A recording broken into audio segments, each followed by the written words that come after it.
Hi hello నమస్తే. ఇప్పుడు మనం ఒక ప్రత్యేకమైన మొక్కను చూడడానికి ఒక కొండని ఎక్కబోతున్నాం.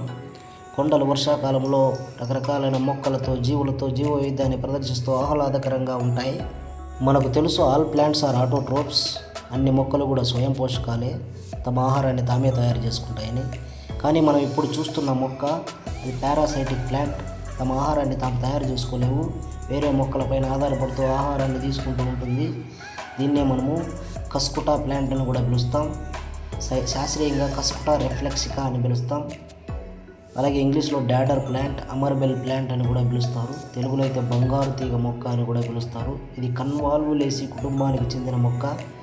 ఈ కస్కుటా ప్లాంట్ యొక్క కాండాన్ని మనం పరిశీలించినట్లయితే it is a yellow wiry branched stem అని చెప్పొచ్చు. పసుపు రంగులో చుట్టుకొనబడిన కాండాన్ని కలిగిన మొక్క.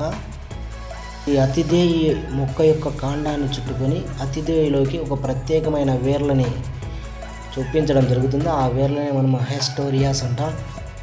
హ్యాస్టోరియాసు హోస్ట్ ప్లాంట్ యొక్క పోషక కణజాలంలోకి చొప్పించబడి దాని నుంచి పోషకాలను సేకరించి పెరుగుతూ ఉంటుంది ఈ కస్కుటా ప్లాంట్. మీరు చూసే వేర్లే హ్యాస్టోరియాస్ అని చెప్తాం. అలాగే దీనికి ఒక మెయిన్ రూట్ అనేది ఉండదు, ప్రధాన వేరు ఉండదు. ఈ విత్తనం మొలకెత్తినప్పుడు ఒక యాంకర్ రూట్ అనేది ఏర్పడుతుంది. ఎప్పుడైతే అతిథేయుని చుట్టుకుంటుందో ఈ యాంకర్ రూట్ అనేది ఎండిపోవడం జరుగుతుంది. మీరు చూడొచ్చు ఎండిపోయిన కస్కుటాని.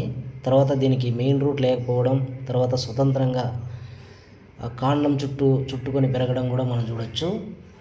మీరు చూస్తున్నవే హ్యాస్టోరియాస్.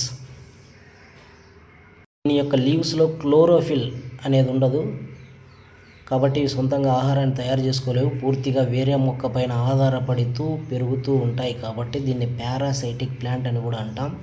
హ్యాస్టోరియాస్ని మీరు గమనించవచ్చు. అక్కడ స్టెమ్కి పూర్తిగా అతుక్కొని ఉన్నాయి, ఎంత లాగినా రావడం లేదు.